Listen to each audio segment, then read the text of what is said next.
Today we're getting to try the 2024 release of a bottle that I really enjoyed last year, and it's something that I will try to seek out every single year because I love the first one so much. I'm talking about Bombergers. Let's get into it.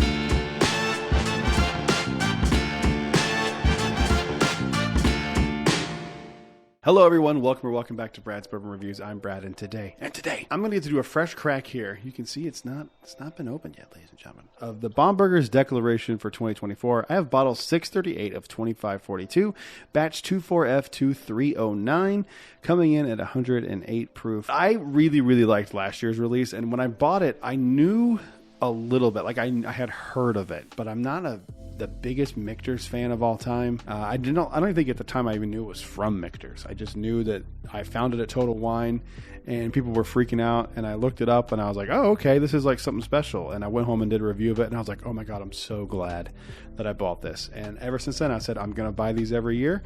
I stuck to my word. It cost more than it did the first time. It was retail like $125. Well, what are you going to do? You know, what are you going to do? When you see these, you grab them.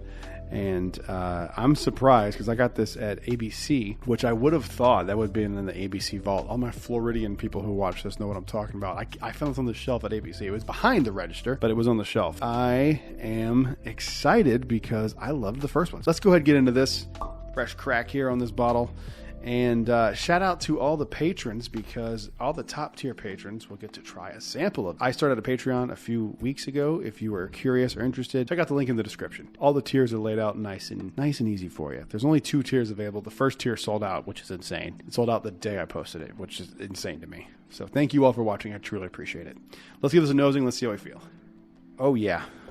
That is like rich vanilla and honey. Rich vanilla and honey. The nose on this is like absolutely incredible. Little floral, leaning from honey into honeysuckle a little bit the more this is kind of sitting here. There is no proof on this on the nose to me. I could smell this all day. A little bit of wood, a little bit of oakiness to it. It smells warm. I kind of also get like a burnt sugar note on this as well, like the top of a creme brulee. This might be one of the Patreon exclusive videos. I might do a tasting a blind of this and see which I prefer, last year's or this year's. I'm a real big fan of this nose. There's some fruitiness in here too. This nose is like really changing. Let's give it a mouthing. Let's see how we feel.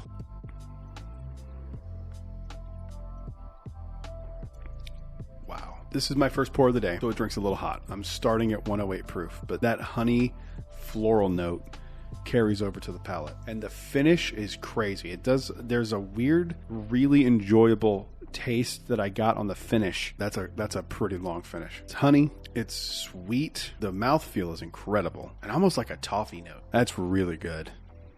Wow. Bomberger's it's one of my favorite releases of the year. I'm so happy it's here. What do you guys like better, Shanks or Bomberger's? Comment down below. I've never had a Shanks. I have one that I'm gonna pick up this week. So Patreon people get excited. I like really love it. I need to like look at what's in my top 10 of the year so far. But I mean, it definitely could be in the conversation. The only thing I don't like about it is on the way to the finish, there is a bitter oak note that's like burnt oak. But it's like it only hits for like a half a second. If that didn't exist, I would be like, this is really exceptional. I mean, it still really is, but that slight flaw, and it might be something you enjoy, but for me, I would consider that like a flaw in it. That is the only thing holding me back from giving this like a really high score. Like a really high score. That honey note is just so good to me. I'm still going to give this a pretty high score. I have to factor in that flaw because it's pretty apparent in the whiskey. There's almost like, now I'm going back to the nose after tasting it again. There's almost like a leather note that I'm really loving. Maybe a leather into pipe tobacco. Oh yeah. There's definitely a tobacco note now on the palate now that I said it. Yeah, I'm a big fan of this. I'm still, despite that one flaw that is it doesn't ruin the experience by any means. It's still a really good bourbon, but with that one little flaw, that bitterness that is like everything else about it is perfect, that just sticks out. I'm gonna give it an 8.6. That's an 8.6 all day. That's an 8.6. I mean, this is so good. Only thing, the $125 sucks. I mean, but that is so good.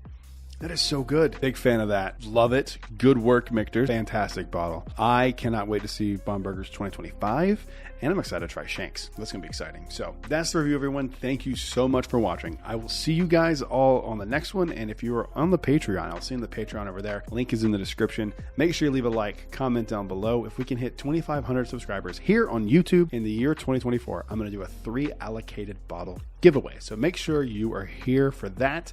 Hit that subscribe button. I'll see you guys in the next one. Until then, cheers. A big thank you to all the Patreon supporters you see on screen right now.